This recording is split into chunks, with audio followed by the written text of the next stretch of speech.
حضور اکرم صلی اللہ علیہ وآلہ وسلم کی امت میں پیدا فرمایا، اور اللہ نے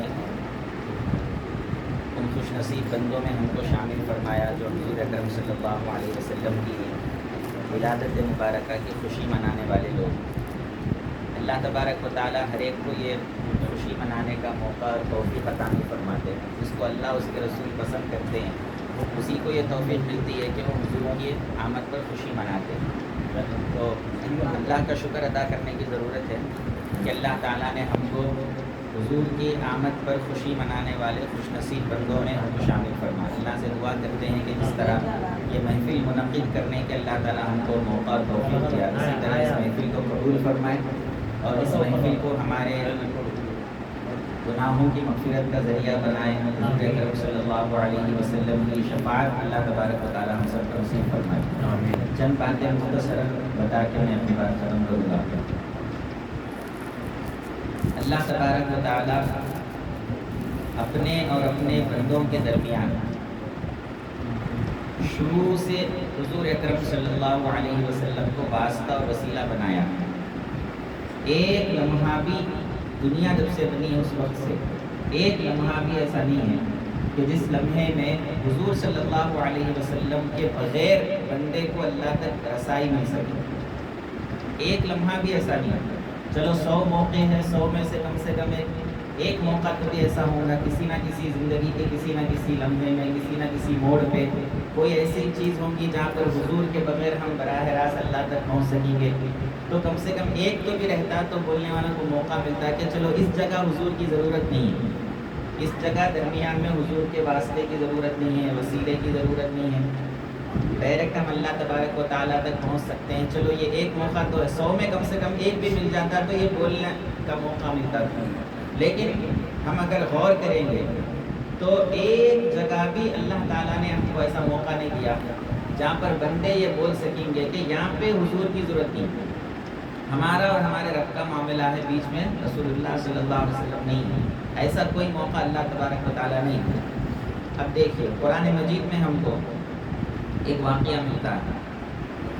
اللہ تبارک و تعالیٰ جب ہمارے باپ یعنی سیدنا آدم علیہ السلام کو پیدا کرنے کا ارادہ فرمایا، مٹی سے آپ کا مبارک جسم بنایا، ابھی اس جسم کے اندر اللہ روح نہیں ڈالے، جسم بن کر تیار ہو گیا، روح نہیں ڈالے، اللہ تبارک و تعالیٰ اپنا دست قدرت آدم علیہ السلام کی پیٹھ پر پھیرتے ہیں، مسح کرتے ہیں۔ جتنی آپ کی اولاد آنے والی ہے اس میں مسلمان بھی ہے، غیر مسلم بھی ہے، مشرک ہے، کفار ہے، یہودی ہے، نصارہ ہے، منافق ہے، ہر انسان جو دنیا میں آنے والا ہے قیامت تک، ان سارے انسانوں کی روحوں کو اللہ تبارک و تعالیٰ وہاں پر ظاہر فرمائے۔ آدم علیہ السلام کے جسم میں سے نکال کے ان کی روحوں کو وہاں پہ جمع فرما کے اللہ تبارک و تعالیٰ ان تمام روحوں سے ایک سوال کیا۔ پورے انسانوں سامنے بیٹھے ہوئے آپ بھی ہے، ہم بھی ہے، لیکن اپنے کو یاد نہیں ہے، وہ منظر یاد نہیں ہے، دنیا میں آنے کے بعد ہم وہ بھول گئے۔ ایک سوال اللہ تعالیٰ کرے، قرآن مجید میں اس کا تذکرہ آیا، وہ سوال اللہ کیا کرتے ہیں، الستُ بربکم، اے لوگوں بتاؤ کیا میں تمہارا رب ہوں یا نہیں ہوں، میں تمہارا رب ہوں یا نہیں ہوں۔ ابھی ابھی ہم آدم علیہ السلام کے پشت میں سے پیٹھ میں سے نکلے، کیسے رب کو پہچانیں گے؟ رب کون ہے کیسا معلوم ہوگا؟ کوئی بولنے والا نہیں، کوئی سمجھانے والا نہیں، کوئی دکھانے والا نہیں، یہ رب ہے بول کے بھی نہیں معلوم ہے۔ بولنا تو کیا بولنا، سب ایک دوسرے کو دیکھ رہے، کیا تو بھی جواب دینا۔ اللہ پوچھتے جا رہے میں تمہارا رب ہوں یا نہیں ہوں، بولو۔ اب بولے تو اچانک کوئی نہیں بول سک رہا، کیونکہ جانے ہی نہیں رب کو، رب کون ہے حقیقت میں معلوم ہی نہیں، تو کیسا بولیں گے؟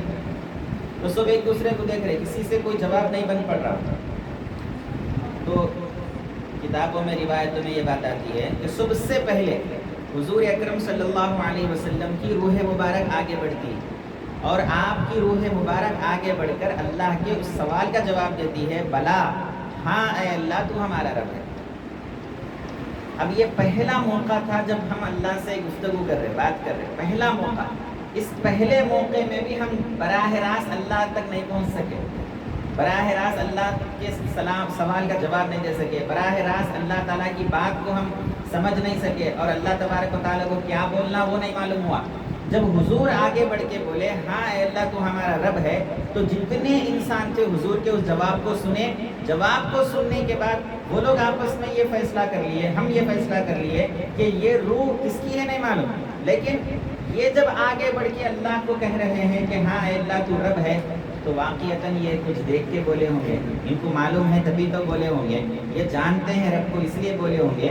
تو ان کے یعنی حضور صلی اللہ علیہ وسلم کے جواب دینے پر یہ سارے لوگ سن کر جواب دیتے ہیں بلا شہیدنا، اے اللہ ہم اقرار کرتے ہیں کہ تو ہمارا رب ہے، اور صرف اقرار نہیں کرتے بلکہ ہم گواہی دیتے ہیں کہ بے شک تو ہمارا پروردگار ہے.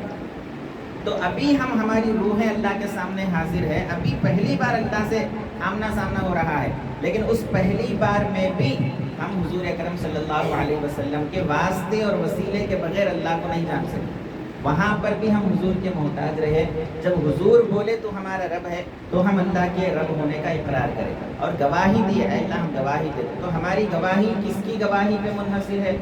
ہماری گواہی کس کو دیکھ کے ہم دیے؟ اللہ کو رب ہم نہیں دیکھے، اللہ رب کیسا ہے وہ نہیں دیکھے. حضور اکرم صلی اللہ علیہ وسلم جب اللہ کو رب بولے تو آپ کے رب بولنے کی وجہ سے ہم یہ گواہی دے رہے کہ اے اللہ ہم بھی گواہ بن گئے کہ تو ہمارا پروردگار ہمارا رب ہے. تو ہم جو گواہی دے رہے ہیں اللہ کی، اللہ رب ہے بلکہ جو ہم مان رہے ہیں، اللہ خالق ہے جو مان رہے ہیں، اللہ مالک ہے جو مان رہے ہیں، اس میں حضور کا واسطہ درمیان میں. اگر حضور کو ہٹا دیا جائے تو ہم کبھی بھی اللہ تبارک و تعالیٰ کے رب ہونے کی بھی گواہی دینے کے ہم قابل نہیں ہیں. تو ہماری ابتدا خود حضور کا محتاج اللہ نے ہم کو بنا دیا. ابتدا ہی میں شروعاتی وہاں سے ہو رہی کہ حضور کا واسطہ درمیان میں. یہ عالم ارواح کی بات کر رہا ہوں، ابھی دنیا کے اندر انسان تشریف نہیں لایا. آدم علیہ السلام کی ابھی مکمل طور پر تخلیق نہیں ہوئی، خالی جسم بن گیا، روح نہیں ڈالے. یہ اس وقت کی بات ہے. تبھی اللہ تعالیٰ درمیان میں واسطہ اور وسیلہ کس کا رکھا؟ حضور اکرم صلی اللہ علیہ وسلم کا رکھا. اب آئیے، ہمارے آدم علیہ السلام جو ہمارے باپ ہیں ان کی ولادت ہو گئی، یعنی تخلیق ہو گئی، وہ پیدا ہو گئے. پیدا ہونے کے بعد کیا ہوا؟ جیسے ہی ان کے اندر اللہ تعالیٰ جان ڈالے، عرش کے اوپر نظر پڑی، عرش کے پیروں پر نظر پڑی. عرش کے جو تخت کے جیسا سمجھانا کہ اللہ کا کے تخت کے جیسا نہیں ہے، سمجھانے کے لیے ایسا بات بتائی جاتی ہے کہ جیسا اس کے پیر ہوتے ہیں، اللہ کے عرش کے بھی پیر ہیں. ان پیروں کے اوپر اللہ تبارک و تعالیٰ نے یہ لکھ لیا ہے لا الہ الا اللہ محمد الرسول اللہ صلی اللہ علیہ وسلم. ابھی پہلے نبی پہلا انسان نہیں آیا دنیا میں، ابھی تو ان کے اندر جان آ رہی. پہلے نبی کے اندر ابھی تو جان آ رہی. جیسے عرش پہ دیکھے تو کیا نام لکھا ہوا ہے؟ لا الہ الا اللہ محمد الرسول اللہ. اللہ کے سوا کوئی معبود نہیں ہے، محمد صلی اللہ علیہ وسلم اللہ کے رسول ہیں. اللہ کے نام کے ساتھ ملا ہوا حضور کا نام ہے. درمیان میں کوئی فرق نہیں ہے، درمیان میں کوئی فاصلہ نہیں ہے، درمیان میں کوئی اسپیس نہیں ہے، درمیان میں کوئی جگہ نہیں ہے. بالکل اللہ کے نام کے ساتھ برابر میں، اوپر نیچے بھی نہیں ہے. چلو اللہ کا مرتبہ اونچا ہے تو اوپر اللہ کا نام، نیچے حضور کا نام، ایسا بھی نہیں ہے. برابر نام کے ساتھ نام ملا کر حضور کا نام.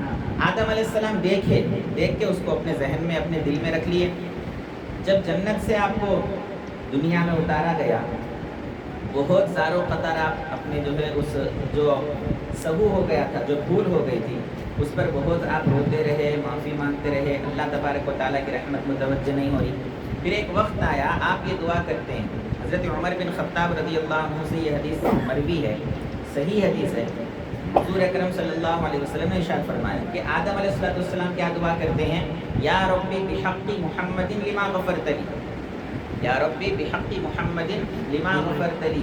اے اللہ میں تجھے محمد صلی اللہ علیہ وسلم کا واسطہ دیتا ہوں، ان کے وسیلے سے میری مغفرت فرما. یہ ہمارے باپ دعا کر رہے ہیں. فوراً اللہ کی رحمت متوجہ ہو گئی. اللہ تعالیٰ پوچھتے ہیں وَكَيْفَ عَرَفْتَ مُحَمَّدًا، اے آدم ذرا یہ تو بتاؤ تم محمد کو کیسے جانتے ہو؟ حالانکہ اللہ کو معلوم نہ کیسے جانتے، لیکن ان کی زبان سے سننا چاہتے ہیں، ان کی زبان سے محبوب کا تذکرہ سننا چاہ رہے ہیں. اے آدم تم کیسا جانتے محمد کو؟ تو آدم علیہ السلام کیا بول رہے ہیں؟ اے اللہ جب تو میرے کو پیدا کرا تھا، میرے اندر روح ڈالا تھا، جان ڈالا تھا، تو میں عرش پہ دیکھا تیرے نام کے ساتھ ایک نام ملا ہوا ہے. وہ کون ہے کیا ہے میں نہیں جانتا، کیسے ہے میں نہیں جانتا، کب سے ہے وہ نہیں جانتا، ان کا مرتبہ کیا ہے میں نہیں جانتا، لیکن چونکہ نام کے برابر نام ملا ہوا ہے تو اتنا میرے کو معلوم ہو گیا کہ کوئی تیرے محبوب ہیں، تبھی تو اپنے نام کے ساتھ ان کا نام ملا کے رکھ لیا. بس اتنا میرے کو معلوم ہو گیا کہ کوئی تیرے محبوب ہیں، بس میں ان کا وسیلہ لیتا ہوں، ان کا واسطہ میں دیتا ہوں، ان کے صدقے میں، ان کے وسیلے سے، ان کی صورت سے میری مغفرت فرما۔ اللہ تبارک و تعالیٰ فرماتے ہیں اے آدم، تم جس نام کا واسطہ اور وسیلہ لے کے اپنی مغفرت کرا رہے ہو اور جو دعا مانگ رہے ہو، اگر اس نام کا واسطہ دے کر ساری دنیا کے لوگوں کی بھی اگر مغفرت تم مانگ لو گے تو میں معاف کرنے کے لیے تیار ہوں۔ یہ نام ایسا نام ہے۔ تو بتائیے آدم علیہ السلام حالانکہ اللہ کے نبی ہیں نا، اللہ کے نبی ہے نا، ہم جیسے عام بندے بیچ میں واسطے کے ذریعے اللہ تک پہنچ رہے تو چلو بھائی ہمارا کوئی مرتبہ ہی نہیں ہے، کوئی مقام ہی نہیں ہے، عام بندے ہیں اس لیے واسطے کی ضرورت پڑ رہی، سمجھیں گے آدم علیہ السلام کو بھی واسطے کی ضرورت پڑ رہی کیا؟ آدم علیہ السلام کو بھی حضور کو درمیان میں رکھنے کی ضرورت پڑ رہی ہے۔ ارے آدم علیہ السلام جیسے اللہ کے نبی ہیں، اس نبی کو ہی جب اللہ تک پہنچنے کے لیے، یعنی اللہ کی بارگاہ سے اپنی مغفرت کروانے کے لیے، اللہ کی رحمت کو اپنی طرف متوجہ کرانے کے لیے حضور کے واسطے کی جب ضرورت پڑی، تو ہمارے باپ کو جب ضرورت پڑی تو پھر ہم تو ان کی اولاد ہیں، ہم کو کس قدر حضور کے واسطے اور وسیلے کی نہیں ضرورت ہے۔ اب یہ آدم علیہ السلام کا معاملہ ہو گیا۔ اس کے بعد جب ہم آگے بڑھے، دنیا میں ہم آ گئے، دنیا میں پیدا ہو گئے، دنیا میں ہم آ گئے، دنیا میں پیدا ہو گئے۔ اس کے بعد جیسے جیسے بڑے ہوتے گئے، جیسا جیسا ہم کو شعور آتے گیا، دنیا میں ہم زندگی گزار رہے ہیں، جیسے ہی عاقل ہوئے، بالغ ہوئے، اللہ نے ہمارے اوپر نماز کو فرض کر دیا۔ جیسے ہی ہم بالغ ہو گئے، اللہ نے ہمارے اوپر کیا کر دیا؟ عبادت کو فرض کر دیا۔ ہر مسلمان پر عبادت فرض ہے۔ جب عبادت فرض ہے تو عبادت کس چیز کا نام ہے؟ براہ راست بندے اور مولا کے تعلق کا نام عبادت ہے۔ عبادت، اور عبادت میں بھی بالخصوص نماز ایک ایسی عبادت ہے جس میں اللہ ہے، بندہ ہے، تیسرا تو کوئی نہیں ہے۔ عبادت اسی کا نام ہے نا، غیر اللہ نہیں ہے۔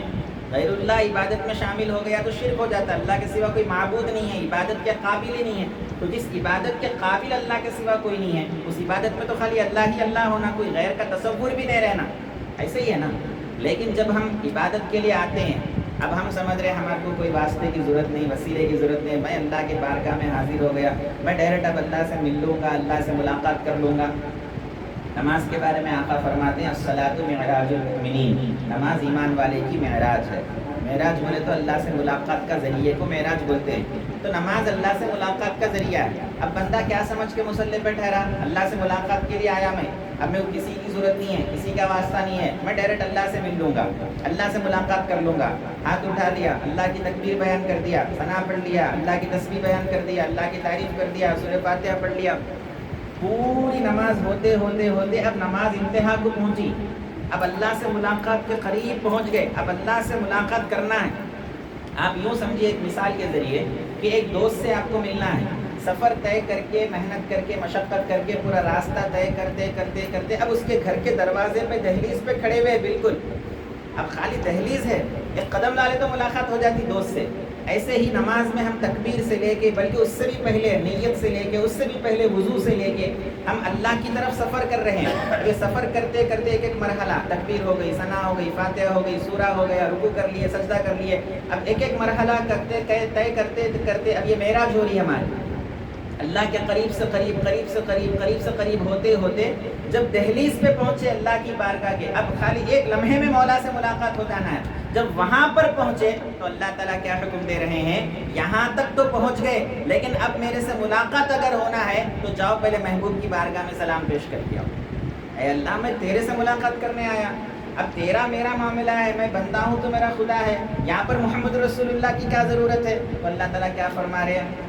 ان کے بغیر کوئی ملاقات ہو ہی نہیں سکتی تمہاری اور ہماری ملاقات ہونا ہے تو پہلے حضور پہ سلام بھیجو۔ اسی لیے جب ہم تشہد میں بیٹھتے ہیں تو نماز تو پوری اللہ کی ہے، غیر اللہ کی تو نماز نہیں ہے، نماز تو حضور صلی اللہ علیہ وسلم کی نہیں ہے، عبادت حضور کی نہیں ہے، لیکن جب نماز کی انتہا کو پہنچے، جب معراج کو پہنچے تو وہاں پہ کیا ہو رہا؟ السلام علیکم ایھا النبی ورحمۃ اللہ وبرکاتہ، اے نبی آپ پر سلام، اے نبی آپ پر سلام ہو، کیونکہ اب میں اللہ سے ملاقات کے لیے آیا۔ یہ ملاقات کے لیے درمیان میں آپ کے واسطے کی ضرورت ہے۔ نماز بتا رہی کہ حضور کے واسطے کی ضرورت ہے۔ اگر حضور کا واسطہ اور وسیلہ درمیان میں نہیں ہے، ڈائریکٹ بندہ اللہ سے اگر مل لینا ہے تو پھر نماز میں سرکار پر سلام بھیجنے کی ضرورت نہیں ہے۔ اور صرف سرکار پہ سلام نہیں ہے، سرکار کے بعد سرکار کی اولاد اور سرکار کے اہل بیت پر بھی درود ہے۔ سرکار کے اہل بیت کو بھی شامل کر لیا گیا. آپ کا بھی واسطہ اور وسیلہ ضروری ہے. اس کے بعد اللہ تبارک و تعالیٰ سے ملاقات ہے. اس کے بعد اللہ سے ملاقات ہے. تو اب پھر آپ شروع سے آئیے. عالم ارواح میں ہم سمجھے ڈائریکٹ اللہ سے بات کر لیں گے, وہاں پہ بھی نہیں ہوا. حضور کا واسطہ درمیان میں تھا. چلو بھائی دنیا میں آئے بعد اب عبادت میں, عبادت تو خالص اللہ کے لیے ہے نا, اس میں کوئی غیر نہیں رہنا نہیں. اس عبادت میں بھی حضور کو درمیان میں رکھنا پڑا, ورنہ ہماری عبادت ہی نہیں ہے, عبادت ہی ادھوری ہے. اب اس کے بعد جیسے تیسے زندگی گزر رہی, روزہ رکھنا چاہ رہے, اللہ کی عبادت کرنا چاہ رہے, کیسا رکھنا نہیں معلوم. تو حضور صلی اللہ کیا فرما رہے ہیں, لقد کان لکم فی رسول اللہ اسوۃ حسنہ. زندگی گزارنا چاہ رہے ہیں, ایک کام کرو, میرے رسول جیسا گزارے نا, ان کو دیکھتے جاؤ, زندگی گزارتے جاؤ. اے اللہ میں ڈائریکٹ تیرے سے معاملہ رکھنا چاہ رہا ہوں, میں ڈائریکٹ تیرے سے معاملہ رکھنا, تو بول جیسا زندگی گزارنا بول دے, میں ویسا کر لیتا ہوں. تو اللہ بول رہے نہیں, میرے بولنے سے نہیں, میرے محبوب کو دیکھ کے ان کے جیسا زندگی گزارو. کیسا کھانا ہے اللہ, میرے محبوب کو دیکھو, کیسا کھا رہے ویسا کھاؤ. کیسا پینا, انہوں جیسا پی رہے ویسا پیو. شادی کیسا کرنا, آپ جیسا کرے ویسا کرو. بیوی کے ساتھ کیسا رہنا, میرے محبوب کیسا رہے اپنے ازواج کے ساتھ ویسا رہو. اولاد کے ساتھ کیسا رہنا, میرے محبوب کو دیکھو, انہوں کیسا رہے ویسا رہو. کبھی تو بھی اللہ تعالیٰ ڈائریکٹ ہمارے سے بات کرنا. اسلام کی تعلیمات کے اندر سب سے بڑی تعلیم توحید ہے. سب سے بڑی تعلیم نماز سے بھی اہم ہے. نماز سے بھی بڑی چیز کیا ہے, توحید, یعنی اللہ کو ایک ماننا. عبادت کے اندر, الوہیت کے اندر, ربوبیت کے اندر اللہ کے سوا کوئی خالق نہیں, اللہ کے سوا کوئی معبود نہیں, اللہ کے سوا کوئی رب نہیں. اس کو کیا بولتے ہیں, توحید بولتے ہیں. اب یہ توحید ہر مسلمان سے اللہ چاہتا ہے, ہر مسلمان سے اللہ چاہتا ہے شرک نہیں کرنا اور توحید پہ قائم رکھنا. اب یہ توحید کا بیان جب قرآن کے اندر آ رہا تو ڈائریکٹ اللہ تعالیٰ اپنے بندوں کو نہیں بول سکتا اللہ ایک ہے, اللہ وحدہ لا شریک لہ ہے, اللہ کا کوئی شریک نہیں ہے, اللہ اپنی ذات میں اکیلا ہے, اللہ اپنے صفات میں اکیلا ہے, اللہ اپنے افعال میں اکیلا ہے, تنہا ہے, یکتا ہے. بندوں کو اللہ ڈائریکٹ بول سکتا ہے, نہیں بول سکتا. اللہ تعالیٰ جب توحید انتہائی اہم موضوع ہے, اسلام کا بنیادی عقیدہ ہے, دیگر تمام چیزیں بعد میں, توحید سب سے اعلیٰ ہے, لیکن اس توحید کو بیان کرنے کے لیے بھی اللہ تعالیٰ قرآن میں کیا کر رہے ہیں, قل هو اللہ احد. اے محبوب صلی اللہ علیہ وسلم, آپ میری توحید کا اعلان بندوں کے سامنے کرو. کیوں, اللہ تعالیٰ ڈائریکٹ بندوں کو توحید کا پیغام نہیں پہنچا سکتے. ڈائریکٹ اللہ تعالیٰ بندوں کو میں ایک ہوں, میں یکتا ہوں نہیں بول سکتے, برابر بول سکتے. لیکن اگر اللہ ڈائریکٹ بول دیے تو بندے یہ سمجھ جاتے ہیں ہمارے کو حضور کی ضرورت نہیں ہے, ڈائریکٹ اب اللہ ہمارے سے بات کر رہا. لیکن اللہ تعالیٰ کیا کر رہے ہیں, میری توحید بھی مانو تو بیچ میں محمد الرسول اللہ کے واسطے کے ساتھ مانو, تبھی تمہاری توحید قبول ہوگی, ورنہ تمہاری توحید قبول نہیں ہوگی. اب لوگ بول رہے شرک سے بچو, شرک سے بچو, شرک نہیں کرنا. جو درگاہ پہ گیا اس کو شرک بول رہے, جو میلاد منا رہا ہے اس کو شرک بول رہے. یہ شرک نہیں ہے حقیقت میں. شرک یہ ہے کہ حضور کو درمیان سے ہٹا دے کے ڈائریکٹ اللہ سے جو ملنے جا رہے نا, وہ دکھنے میں توحید دکھ رہی, حقیقت میں وہ توحید نہیں ہے, کفر ہے. توحید حقیقت میں کیا ہے, درمیان میں واسطہ سرکار دو عالم کا ہے. ہمارے کو حضور کے قدموں سے وابستہ ہونا ہے, حضور ہم کو اللہ کی بارگاہ میں پہنچانے والے ہیں. یہ توحید کا خلاصہ ہے, توحید اس کا نام ہے. اب اس کے بعد زندگی کے ہر موڑ پہ, ہر مرحلے میں حضور کو دیکھ کے کرو, حضور جیسا کر رہے ویسا کرو, حضور صلی اللہ علیہ وسلم کی سنتوں پہ عمل کرو. تو ہر جگہ ہم حضور کے محتاج ہوئے, اور ہر جگہ حضور کا واسطہ درمیان میں ہے یا نہیں ہے, درمیان میں واسطہ ہے. اب چلیے ہمارا انتقال ہو گیا, انتقال ہو گیا, ہر بندے کو موت آنا ہے. عالم ارواح سے حضور بیچ میں ہے, اللہ کے اور ہمارے. عالم ارواح میں بھی بیچ میں واسطہ بن کے تھے, پوری زندگی بیچ میں واسطہ وسیلہ بن کے رہے. اچھا ایک اور بات, بندے سے گناہ ہوتا نا, انبیاء کے سوا ہر ایک سے گناہ ہوتا. اولیاء جو ہوتے وہ گناہوں سے محفوظ رہتے ہیں, لیکن ہم جیسے عام بندے کیا ہے, خطا ہوتی, گناہ ہوتا. اب یہ گناہ اللہ اور بندے کے بیچ کی بات ہے نا. گناہ کیا ہے بولیے, اللہ اور بندے کے بیچ کی بات ہے. میں اللہ سے معافی مانگ لوں گا, استغفر اللہ ربی, اللہ معاف کر دے, اللہ تعالیٰ معاف کر دے گا, ہے یا نا, ایسے ہی ہے نا. اب میرے سے گناہ ہو گیا یا خطا ہو گئی, میں یہ سمجھ رہا ہوں میں ڈائریکٹ اللہ سے معافی مانگ لیتا ہوں. تو اللہ تعالیٰ کیا فرما رہے, تم اگر معافی مانگے تو کوئی گارنٹی نہیں ہے تمہاری مغفرت ہوتی. اے اللہ میں معافی مانگ رہا ہوں نا, گناہ ہو گیا, غلطی ہو گئی, خطا ہو گئی, معاف کر دو. گارنٹی نہیں ہے, میں چاہا تو معاف کرتا ہوں, نہیں تو نہیں کرتا ہوں. گارنٹی کس میں ہے مغفرت کی, تو اللہ تعالیٰ قرآن مجید میں پھر اس کا بھی پتہ بتا رہے ہیں. وَلَوْ أَنَّهُمْ إِذْ ظَلَمُوا أَنفُسَهُمْ جَاءُوكَ فَاسْتَغْفَرُوا اللَّهَ وَاسْتَغْفَرَ لَهُمُ الرَّسُولُ لَوَجَدُوا اللَّهَ تَوَّابًا رَحِيمًا. اللہ فرما رہے ہیں اگر تمہارے سے گناہ ہو گیا, خطا ہو گئی. آج کل جیسا کانسیپٹ بنتے جا رہا نا لوگوں کا کہ اللہ تک پہنچنے کے لیے کسی کی ضرورت نہیں ہے بیچ میں، بندہ ڈائریکٹ اللہ تک پہنچ جاتا.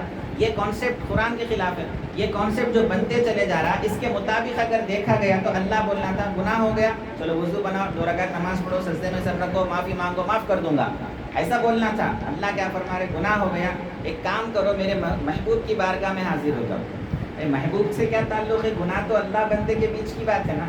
میں ایک گناہ کر لیا، میرے کو معاف کرنے والا میرا پروردگار ہے، درمیان میں رسول کی ضرورت کیا؟ تو اللہ کیا فرما رہے؟ نہیں، تم ڈائریکٹ آتے تو مغفرت نہیں ملتی، رسول کے واسطے سے آ جاؤ، رسول کے دہلیز سے ہوتے ہوئے آ جاؤ، رسول کی بارگاہ سے ہوتے ہوئے آ جاؤ. جب ان کے ذریعے سے تم آؤ گے نا، مغفرت کی گارنٹی ہے. تو کیا فرما رہے اللہ تعالیٰ؟ گناہ ہو گیا تو حضور کی بارگاہ میں آؤ اور اللہ سے معافی مانگو. جب اللہ سے مانگنا ہے تو حضور کی بارگاہ میں جانے کی ضرورت کیا ہے؟ قرآن کے انداز پہ غور کیجئے. قرآن کیا بول رہا ہے؟ گناہ ہو گیا تو رسول کے پاس حاضر ہو کے اللہ سے استغفار کرو. جب اللہ سے ہی استغفار کرنا ہے تو بارگاہ مصطفیٰ کی ضرورت کیا ہے؟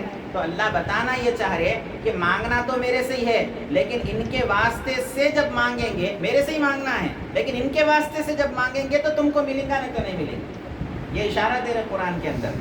جب حضور کی بارگاہ میں آ کر اللہ سے معافی مانگیں گے تو اب اللہ تعالیٰ کیا کر رہے؟ خالی ہمارے معافی مانگنے پہ معاف نہیں کر رہے، اب اللہ حضور کے لبوں کو دیکھ رہے. میرے محبوب کیا فرماتے دیکھیں گے، وَاسْتَغْفَرَ لَهُمُ الرَّسُولُ. اب جب محبوب استغفار کریں گے ہمارے لیے، مغفرت کی دعا مانگیں گے ہمارے لیے، اے اللہ تیرا بندہ ہے، گنہگار ہے، میرے پاس آیا مغفرت کے واسطے، اس کو معاف کر دے. جب سرکار دو عالم اپنی زبان مبارک سے فرما رہے اے اللہ اس کو معاف کر دے، تو اللہ فرماتے ہیں لَوَجَدُ اللَّهَ تَوَّابًا رَحِيمًا.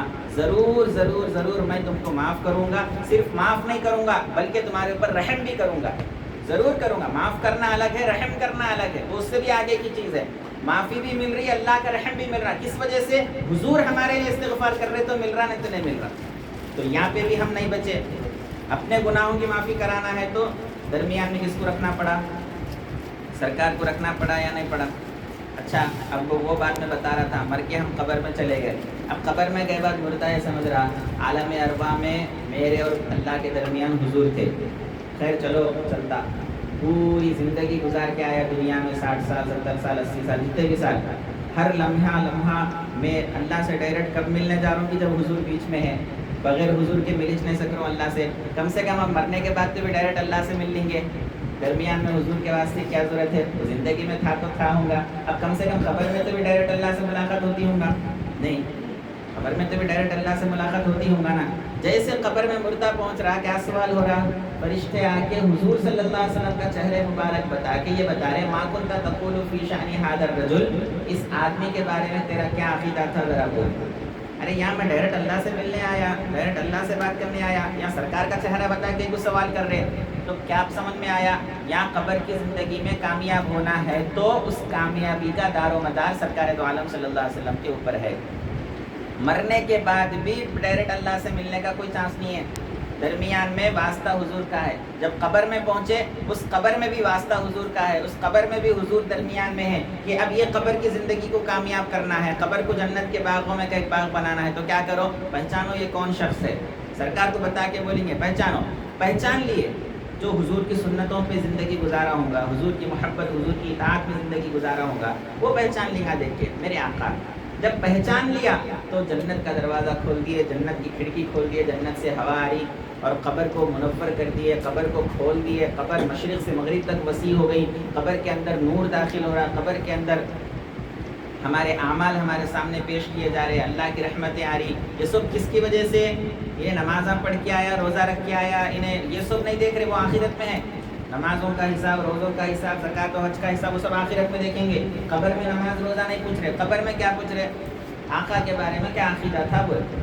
ارے میں ڈائریکٹ اللہ سے عقیدہ پوچھو میرا، اللہ کے بارے میں کیا عقیدہ تھا وہ بولو، بولتا ہوں میں اللہ تعالیٰ ہمارا رب ہے، فلاں ہے فلاں ہے. تو وہاں پہ کیا پوچھ رہے؟ اللہ کے بارے میں بعد میں، پہلے یہ بولو حضور کے بارے میں کیا عقیدہ ہے. تو قبر میں بھی واسطہ کس کا ہے؟ درمیان میں حضور صلی اللہ علیہ وسلم کا. اب قبر کی زندگی ہو گئی، چلو اٹھ گئے، آخرت میں قبر سے زندہ اٹھ گئے. اٹھتے ہی مردہ یہ سمجھ رہا کہ اب تو میں ڈائریکٹ ملنا ہی چل رہا. اب تو قیامت کا دن ہے، آخرت ہے.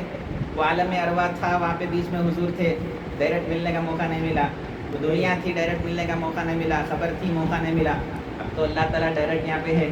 یہاں تو ڈائریکٹ میں اللہ سے ملاقات کر سکتا ہوں، ڈائریکٹ بات کر سکتا ہوں. یہاں پہ واسطے کی ضرورت نہیں ہے، یہاں پہ رسول کے واسطے کی ضرورت نہیں ہے. یہ سمجھ کے قبر سے اٹھ کے جا رہا تو وہاں پہ کیا ہے؟ عجیب تماشا ہے محشر کے میدان میں. اللہ تبارک و تعالیٰ اتنے جلال میں ہے کہ وہ اللہ کے جلال کو دیکھ کر نبیاں بھی کچھ اللہ کے سامنے بولنے کے واسطے سوچ رہے ہیں. نبیاں بھی جو ہے وہاں پہ کیا بولنا اللہ تعالیٰ کو.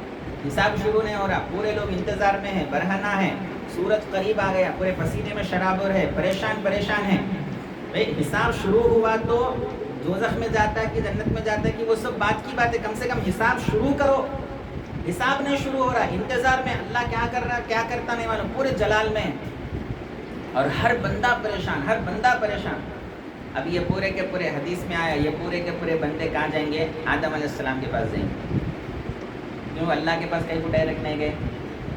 حدیث میں آیا اللہ کے پاس کہیں کو ڈائریکٹ نہیں گئے. وہاں کا منظر ہی ایسا ہے کہ کوئی ڈائریکٹ جا ہی نہیں سکتا اللہ کے پاس. آدم علیہ السلام کے پاس گئے، درمیان میں رکھے. دیکھو آدم علیہ السلام کو رکھے درمیان میں، جا کے بولے آپ ہمارے باپ ہیں، ہم آپ کی اولاد ہے. آج اللہ تعالیٰ بڑے جلال میں ہے، ہماری شفاعت کرو، ہمارے اوپر رحم کرو. بولو اللہ کو. آپ کی سنتا اللہ آپ کو اپنے دونوں ہاتھوں سے اللہ پیدا فرمایا. ہمارے ہاتھوں کی طرح ہاتھ نہیں ہے اللہ کو، لیکن قرآن میں اللہ بولے میں آدم کو دونوں ہاتھوں سے بنایا. بولے کیا مراد ہے دونوں ہاتھوں سے؟ اللہ بہتر جان. تو آدم علیہ السلام بولے میرے سے ایک سہو ہو گئی، ایک بھول ہو گئی. وہ بھول کی وجہ سے آج اللہ کیا میرے ساتھ کرتا نہیں معلوم. میں تمہاری کہاں شفاعت کرنا، میرے سے نہیں ہوتا. ایک کام کرو، نوح علیہ السلام کے پاس جاؤ، انہوں شفاعت کراتے. یہ پورے نوح علیہ السلام کے پاس ہے. نوح علیہ السلام بولے میں جب کشتی تیار کرو بولے تو کشتی تیار کرا تھا، پورے ایمان والوں کو اس میں سوار کرنا بولے تھے اللہ تعالیٰ. پورے ایمان والے بیٹھ گئے. میرا ایک بیٹا کافر تھا، میں بولا اللہ میرا بیٹا اس کو بچا لو. تو اللہ تعالیٰ کیا بولے انہیں کافر ہے، تم کافر کے راستے کیسے دعا کرتے؟ نہیں بچاتا اس کو. بولے اب وہ میرے کو یاد آ رہا. اب اللہ تعالیٰ اس پہ اگر پکڑے تو ایسا تم بیٹے ہے بول کے کافر ہے تو بھی دعا کرتے کیا؟ بیٹے کی اتنی محبت ہے کیا؟ یہ پوچھو تو میں کیا کروں، میرے سے نہیں ہوتا. جاؤ ابراہیم علیہ السلام کے پاس جاؤ، وہ اللہ کے دوست تھے، اللہ کا گھر بنائے سوئے، ان کے پاس جاؤ. ابراہیم علیہ السلام کے پاس جاتے، ابراہیم علیہ السلام بھی کچھ اپنا پیش کرتے کہ آج میرے سے نہیں ہو سکتا. جاؤ دوسرے نبی کے پاس جاؤ، انہوں ان کے پاس بھیجتے، انہوں ان کے پاس. 1,24,000 نبیوں کے پاس پوری امت پھریں گی. 1,24,000 نبی. جہاں کہیں کو یاد نہیں آیا ڈائریکٹ اللہ سے بات کر لینا، اللہ ہے نا سامنے. حالانکہ سامنے ایسا جسم نہیں ہے اللہ کو سمجھانے کے لیے، پر تو ڈائریکٹ اللہ سے ملنا ہے، واسطے کی ضرورت ہی نہیں ہے. یہ ہے نا سامنے، بات کر لو نا ڈائریکٹ. یہ نبیوں کے پاس چکر لگانے کی ضرورت کیا ہے؟ موسیٰ علیہ السلام کے پاس ہے تو حضرت بول رہے ہیں عیسیٰ علیہ السلام کے پاس جاؤ. عیسیٰ علیہ السلام کے پاس گئے تو حضرت بول رہے ہیں آج اگر کسی سے کام بن سکتا نا تو محمد رسول اللہ سے بن سکتا ہوں، کسی سے نہیں بن سکتا. جاؤ اگر اپنا کام بنانا ہے، اللہ سے اپنے اوپر رحم کرانا ہے تو جاؤ حضور صلی اللہ علیہ وسلم کے پاس جاؤ. جب ساری امت حضور کے پاس آئیں گی تو حضور اکرم صلی اللہ علیہ وسلم یہ نہیں بولیں گے میرے سے نہیں ہوتا آج، جیسا پورے نبیاں بولے میرے سے نہیں ہوتا. اچھا حضور صلی اللہ علیہ وسلم سے بڑھ کے کوئی توحید والا ہے کیا؟ حضور سے بڑھ کے کوئی اللہ کی پہچان رکھنے والا ہے؟ حضور سے بڑھ کے کوئی اللہ کی محبت رکھنے والا ہے؟ حضور سے بڑھ کے کوئی توحید کا درس دینے والا ہے؟ حضور سے بڑھ کے کوئی اللہ تک پہنچانے والا ہے؟ حضور یہاں بولنا تھا کیا کر رہے میاں، شرک کر رہے تم لوگ، میرا واسطہ کہیں کو لے رہے، میرے پاس کہیں کو ہے، جاؤ ڈائریکٹ مانگ لو اللہ سے. میں تمہارے کو اللہ سے جوڑا نہیں جوڑا، مانگ لو ڈائریکٹ اللہ سے، ڈائریکٹ اللہ کا واسطہ لے لو، اللہ سے مل جاؤ. میرے پاس کہیں کو ہے نہیں فرمائے. سرکار کو معلوم ہے یہ توحید ہی ہے کہ محمد رسول اللہ کے قدموں میں آ جائے، یہی توحید ہے ہماری. سرکار تو عالم کیا فرماتے ہیں؟ بخاری شریف کے الفاظ ہے انا لہا انا لہا انا لہا. سرکار فرما رہے ارے میں چھوں شفاعت کرنے والا، میرے سوا کون ہے یہاں پہ؟ میں چھوں، میرے سوا کون ہے؟ اب جب یہ سرکار فرمائے ہمارے کو تسلی مل گئی کہ ہاں سرکار کے پاس ہماری درخواست قبول ہو گئی. اب سرکار کیا کر رہے ہیں؟ سجدے میں سر رکھ دیے. حالانکہ میدان محشر سجدہ کرنے کی جگہ نہیں ہے، یہاں سجدہ کرو وہاں اس کا نتیجہ پاؤ. یہاں پر سجدہ کرنا ہے، محشر میں نہیں ہے. لیکن حضور صلی اللہ علیہ وسلم محشر میں سجدہ کرتے ہیں. اب اللہ تعالیٰ دیکھ رہے ہیں میرے محبوب سجدے میں سر رکھے ہوئے. اللہ کیا فرماتے ہیں؟ یا محمد ارفع رأسک یا محمد سل تعطی واشفع تشفع. اے محبوب اپنا مبارک سر اٹھاؤ، جو مانگو دیا جائے گا، جس کی شفاعت کرو گے اس کی شفاعت قبول کی جائے گی. یہ نہیں دیکھوں گا میں کہ کتنا گنہگار ہے، کتنا خطا کار ہے، کون ہے کیسا نہیں. آپ بول دو اے اللہ اس کو بخش دو، میں بخش دوں گا. اس کے زندگی سے، اس کے چیزوں سے، اس کے گناہوں سے، اس کے اعمال سے میرا کوئی لینا دینا نہیں. اس کا مطلب یہ نہیں کہ ہم سب چھوڑ دینا ڈائریکٹ بس اب حضور کو پکڑ لیے جو حضور کو پکڑ لیتا پھر انہیں حضور کی تعلیمات پہ عمل بھی کرتا، اسی کو پکڑنا بولتے ہیں۔ نماز نہیں پڑھ رہے، روزہ نہیں رکھ رہے، بس حضور ہے، تو حضور صلی اللہ علیہ وسلم یہ نہیں فرمائے نا۔ حضور کے دامن سے وابستہ ہونے کا مطلب ہی یہ ہے کہ آپ کی محبت کو دل میں رکھتے ہوئے آپ کی اتباع بھی کرنا ہے۔ تو اب اللہ تعالیٰ کیا فرما رہے ہیں؟ جو مانگو دیا جائے گا، جس کی شفاعت کرو گے آپ اس کی شفاعت قبول کی جائے گی۔ تو حضور صلی اللہ علیہ وسلم سجدے سے سر اٹھائے کیا فرما رہے؟ اے اللہ میری امت کی مغفرت فرما۔ تو اللہ تعالیٰ کیا فرما رہے؟ ٹھیک ہے، آپ کی آدھی امت کو میں جنت میں داخل کر دوں گا، آدھی امت جنت میں جائیں گے۔ پھر سرکار دو عالم سجدے میں سر رکھ رہے، پھر سجدہ ریز ہو رہے، اللہ تعالیٰ پھر فرما رہے سل یا محمد ارفع رأسک یا محمد سل تعطیٰ واشفع تشفع، بخاری شریف کی حدیث ہے۔ جب سرکار دو عالم کو اللہ فرما رہے اپنا سر مبارک اٹھائیے، جو مانگو گے دیا جائے گا، جس کی شفاعت کرو گے قبول کی جائے گی۔ سرکار پھر فرما رہے اے اللہ میری امت کی مغفرت فرما۔ تو اللہ تعالیٰ کیا فرما رہے؟ ٹھیک ہے، اور تھوڑی آگے امت کی مغفرت، پھر سجدے میں سر رکھ رہے، پھر اللہ فرما رہے ٹھیک ہے اور تھوڑے لوگوں کی مغفرت۔ ایسا ہوتے ہوتے ہوتے بالآخر یہاں تک بات آ گئی جس کے دل میں رائی کے دانے کے برابر بھی ایمان ہے، اس کو بھی میں جنت میں داخل کر دوں گا۔ اور آخرت میں یہ منظر ہوگا کہ سارے نبیوں کو یہ بولا جائے گا کہ آپ کے لیے جنت انتظار کر رہی ہے، جنت کے راستے پہ آپ جائیے، یہ راستہ جنت کا ہے، جنت کے راستے پہ آپ جائیے۔ ہر نبی کو جنت کے راستے میں بھیجا جائے گا، لیکن حضور اکرم صلی اللہ علیہ وآلہ وسلم کو جنت کے راستے پر نہیں بھیج رہے، جہنم کے راستے پر سرکار دو عالم کو وہاں بٹھایا جا رہا ہے۔ کس وجہ سے؟ اس وجہ سے کہ جو بھی آپ کا امتی جہنم کی طرف جائے گا، سرکار اس کو پہچان کے اس کو جنت کی طرف لے کر جائے۔ سب نبیاں جنت کے راستے پہ، حضور کو یہاں کیوں بٹھائے؟ اس وجہ سے کہ یہ جہنم میں جو آپ کا امتی جائیں گا، سرکار اس کو پہچانیں گے، اس کو اپنے ہاتھ سے پکڑ کر جنت کے راستے پر لائیں گے۔ تو یہ مرتبہ سرکار دو عالم کا۔ تو وہاں پہ بھی ہم جہنم سے بچ رہے تو ڈائریکٹ اللہ سے ہم رجوع ہو کے بچ جا رہے ہیں، ڈائریکٹ اللہ سے ہم جو ہے جی اللہ تعالیٰ شہر سے قریب ہے جی یہ بھی ہے کہ اللہ حضور جو ہے تمہارے جامع سے زیادہ جام زیادہ قریب ہے، شہر زیادہ قریب ہے۔ تو وہاں پر جو کرتے ہیں جی جی گمراہ کرنے کے لیے جو باتیں بیان کی جاتی ہے، قرآن بالکل ہمارے عقیدے کے موافقت میں بات کرتا ہے، بالکل 100%، اور حدیث ہمارے عقیدے کی موافقت، بلکہ قرآن و حدیث ہمارے عقیدے کے موافقت میں نہیں، ہمارا عقیدہ قرآن و حدیث کی تعلیمات کی موافقت۔ اور جو یہ بول رہے ہیں کہ اللہ سے ہم ڈائریکٹ ربط و تعلق کر سکتے ہیں، وہ اسلامی تعلیمات کے بالکل خلاف ہے۔ اب اس کے بعد کیا ہوا؟ ہم جہنم سے بچ رہے بھی تو بیچ میں حضور ہے، اللہ کے عذاب سے بچ رہے تو بیچ میں حضور ہے، اللہ تبارک و تعالیٰ کے جلال سے غیظ و غضب سے بچ رہے تو بیچ میں حضور ہے۔ چلو بھائی اب یہ شفاعت ہو گئی، سب ہو گئی، اب جنت کا ہمارے کو حکم مل گیا، اعلان ہو گیا کہ صاحب آپ جنتی ہے، دوزخ سے آپ کو سرکار بچا لیے، جاؤ جنت میں۔ اب انہوں خوش ہو جا رہے، اب تو جنت کا حکم مل گیا، اب تو حضور کی ضرورت نہیں ہے نا بھائی، اب تک تھی ہوں گی، اب تو جنت کا حکم آ گیا، اب تو جنت میں قدم رکھنا ہے۔ اب حضور کہیں کو اب انہیں جنت میں قدم رکھنے کے لیے جا رہا تو وہاں جنت کا دروازہ بند ہے، 8 دروازے ہیں جنت کے، 8 کے 8 دروازے بند ہے۔ جنت کا حکم تو مل گیا داخل ہونے کا، لیکن داخل کیسے ہوگا؟ دروازہ بند ہے۔ اب کیا کریں گے؟ یہ دروازہ کیسا کھلیں گا؟ یہاں پر بھی اللہ اور بندے کے درمیان حضور کا واسطہ ہے۔ یہاں پہ بھی ایک جگہ تو بھی چلو بھائی اب تک پوری زندگی حضور کو بیچ میں رکھیے، جنت میں داخلے کے ٹائم پہ بھی تو حضور کو ذرا ہٹا کے بندے کو ڈائریکٹ جنت میں بھیج دینا تھا، اللہ تعالیٰ نہیں بھیج رہے، وہاں پہ بھی سرکار کو بیچ میں رکھ رہے۔ کیسا بیچ میں رکھ رہے؟ جب تک سرکار نہیں آ رہے جنت کا دروازہ کھلانے کے لیے، پوری امت ٹھہری ہوئی ہے، امت تو امت، نبیاں ٹھہرے ہوئے، جنت نہیں کھل رہی۔ ایک حدیث میں آقا فرما رہے حرمت الجنت علی الانبیاء حتی تدخلها وحرمت الجنت علی الامم حتی تدخلها امتی۔ جنت تمام کے تمام نبیوں پر حرام ہے اس وقت تک جب تک کہ میں جنت میں داخل نہیں ہو جاؤں گا، اور تمام امتوں پر جنت حرام ہے جب تک کہ میری امت جنت میں داخل نہیں ہو جائے گی۔ تو حضور جنت کے دروازے پہ آ رہے، پورے نبیاں ٹھہرے ہوئے، دروازہ نہیں کھل رہا، پورے امتیاں ٹھہرے ہوئے، دروازہ نہیں کھل رہا۔